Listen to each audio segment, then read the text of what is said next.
Dr. Terima Mujahid. kasih. Saya nampak dalam penggulungan Datuk Seri tidak banyak menyentuh tentang apa yang saya bangkitkan dan apa yang telah kita temui daripada laporan-laporan. Kalau dia timbul isu Jabatan Audit Negara, 2018 kita telah sediakan keuangan tabung haji dan Jabatan Audit telah pun memberikan kita kelulusan. Dan setelah dibawa ke kabinet, kita kata kita akan bentangkan pada Mac 2020. Tuan-tuan akan tanya, kenapa 2018, 2020 baru nak bentang? Jangan lupa dari awal. Jangan lupa daripada awal. 2018 kita melalui proses pemulihan.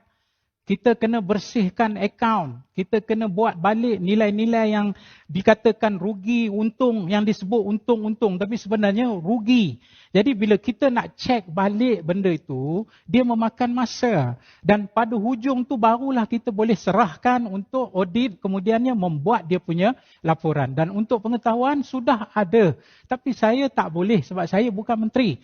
Saya tak boleh kata ini dia. Tak boleh. Tapi sudah ada. Dan menteri sudah jawab di dalam penggulungan baru ini. Dia mengakui sekarang ni berada di tangan Kerajaan Perikatan Nasional. Jangan ulang lagi benda itu. Saya dah jawab perkara itu. 2019. Ya, 2019 selalunya kalau 2020 hujung baru dia akan keluar. Dan isu dia bukan tak ada laporan kewangan. Isu dia untuk 2019, audit belum lagi selesai. Maknanya bukan isu kita sembunyikan. Isunya ialah di pihak birokrasi yang ada di dalam Jabatan Audit Negara. Jadi saya harap sahabat saya jangan ulang benda murahan ini. Kerana ini akan tujuannya untuk menimbulkan orang tak percaya kepada Pakatan Harapan. Dan saya nak jelas, saya di sini tidak membawa apa-apa parti. Saya, Dr. Mujahid Yusof Rawal, sebagai rakyat Malaysia, yang diberi amanah untuk jaga tabung haji, saya nak cerita pengalaman saya untuk memulihkan tabung haji dengan fakta-fakta yang telah saya katakan tadi. Dan terpulang kepada orang ramai untuk membuat penilaian. Kemudian saya nak jelaskan sini lagi sedikit, iaitu tentang isu kementerian yang terlibat dalam proses pemulihan ini, tuan-tuan dan puan-puan sekalian. 3. Satu, Jabatan Perdana Menteri, saya. Yang kedua ialah Kementerian Ekonomi. Dan yang ketiga ialah Kementerian Keuangan. Bukan sebab DAP. Kalau hari itu Datuk Seri Aziz jadi Menteri Keuangan, dialah yang akan duduk untuk selesaikan antara lainnya isu apa? Special Purpose Vehicle. Iaitu syarikat bertujuan khas, Jabatan Perdana Menteri tak ada.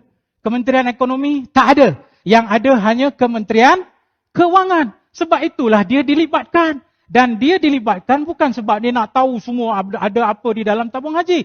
Tapi lebih kepada pakej menyelamatkan tabung haji. Kenapa dia tak sebut Menteri Ekonomi waktu itu ialah Datuk Seri Azmin Ali. Dia hanya sebut Kementerian Keuangan, Kementerian Keuangan. Waktu itu Menteri di Jabatan Perdana Menteri, saya, iaitu Dr. Mujahid Yusof Rawal, seorang Muslim, seorang Islam. Datuk Seri Azmin, seorang Islam. Tapi yang dia sebut apa? Kementerian Keuangan ni DAP.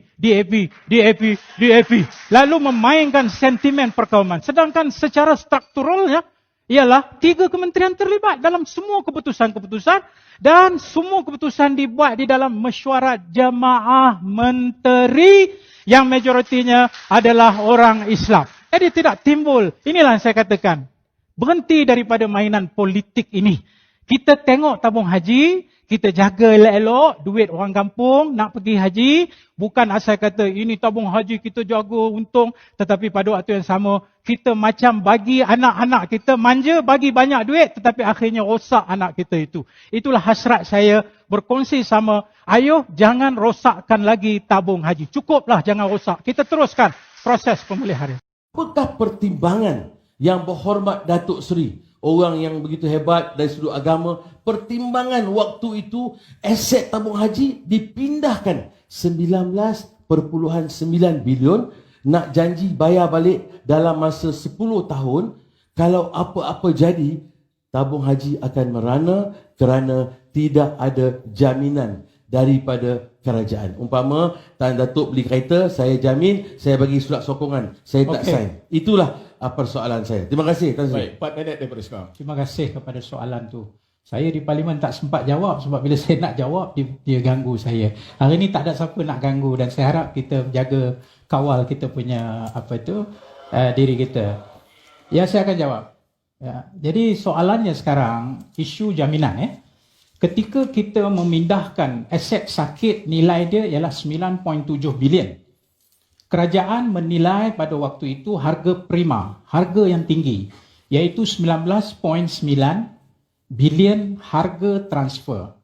Harga transfer itu kemudiannya UJSB menerbitkan sukuk. Dan sukuk ini pelanggan, satu-satu pelanggannya ialah tabung haji.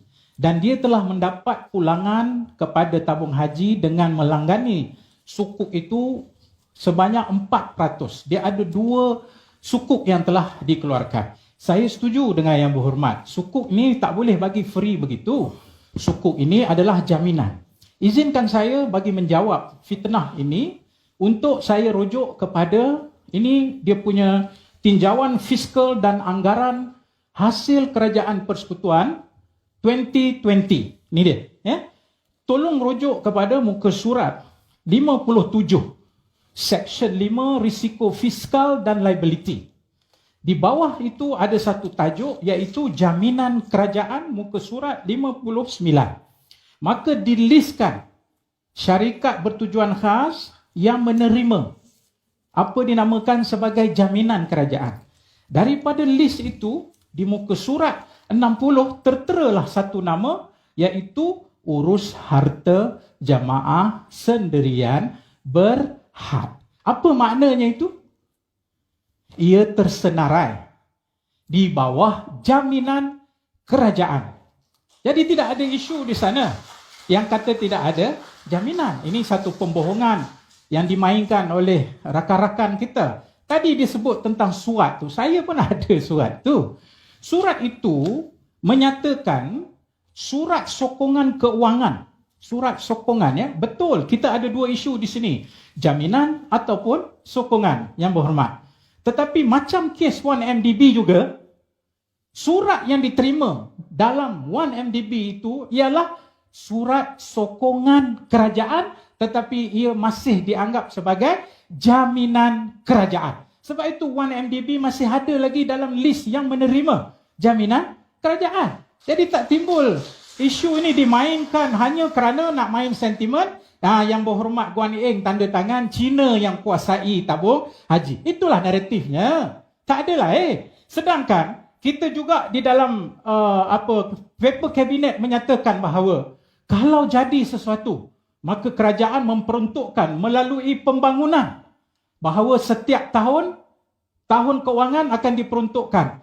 Tahun 2020 500 juta, seterusnya hingga ditebus sukuk itu akan ada peruntukan pembangunan bagi apa? Menebus sukuk kalau berlaku fallout, kalau berlaku sesuatu. Jadi di sini tidak timbul sukuk itu tidak dijamin, tidak timbul sukuk itu tidak ada jaminan kerajaan, kerana kalau tidak, kerajaan tidak letak di dalam 132 bilion komitmen dia kepada apa yang dinamakan sebagai special purpose vehicle. Maka inilah isu yang dimainkan oleh rakan-rakan kita supaya jadi marah kepada kita. Kalau tidak politik, saya tanya apa ini? Sedangkan jawapannya sudah jelas bahawa di dalamnya disebut Section 5 tentang jaminan kerajaan. Sekian, terima kasih.